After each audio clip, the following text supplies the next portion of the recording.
जदुर दिना जदुर खेलिले मैया गे मठा दिना मठा खेलिले हरे आज कुदिना राज रहिले मैया काली तो जबे ससुरा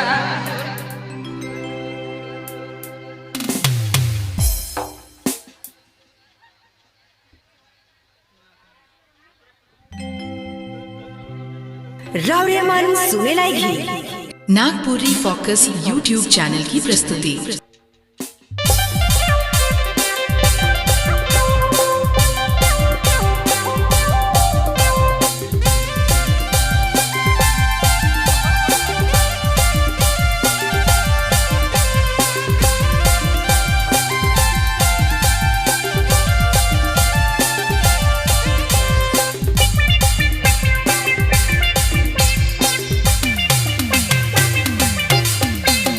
जदुर दिना जदुर खेलिले मैया गे मठा दिना मठा हरे मठा दिना मठा खेलिले जदुर दिना जदुर खेलिले मैया गे मठा दिना मठा खेलिले जदुर दिना राज रहिले मैया काली तो जबे ससुरा जदुर दिना राज रहिले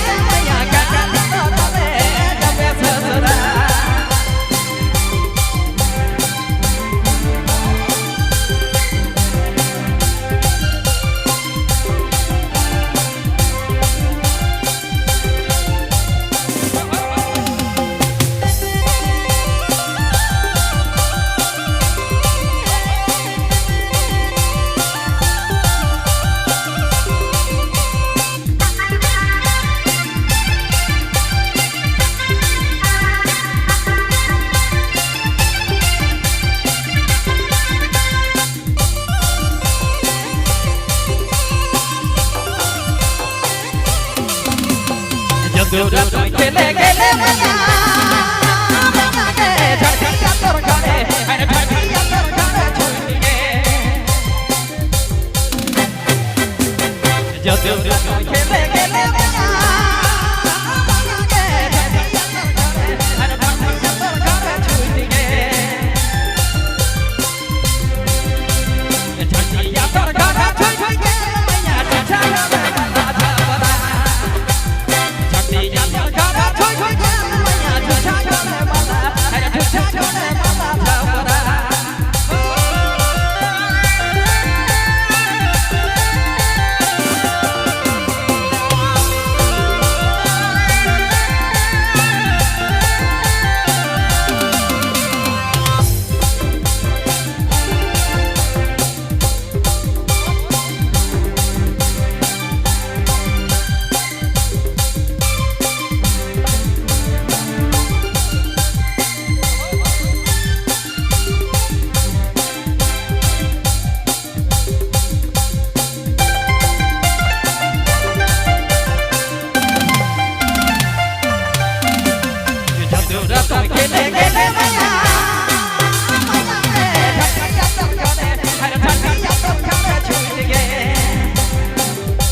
कटखोलिया बैठे सतुलिया कटखोलिया बैठे सतुलिया कवना सिका फसा थे बाजी के रसिया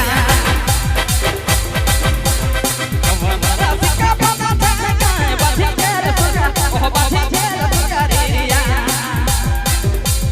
कवना सिका फसा थे बाजी के रसिया ओ बाजी के रसिया अरे बाजी के रसिया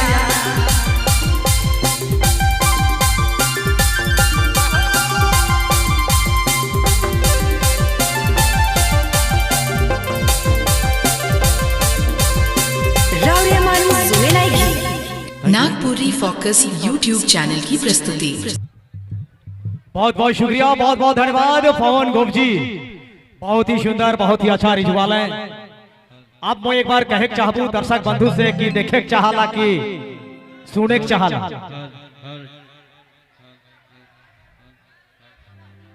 हेलो, एगो हमार माई आए है,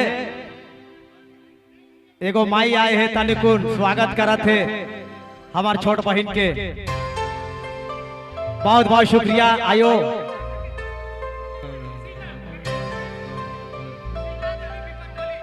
हाँ शीला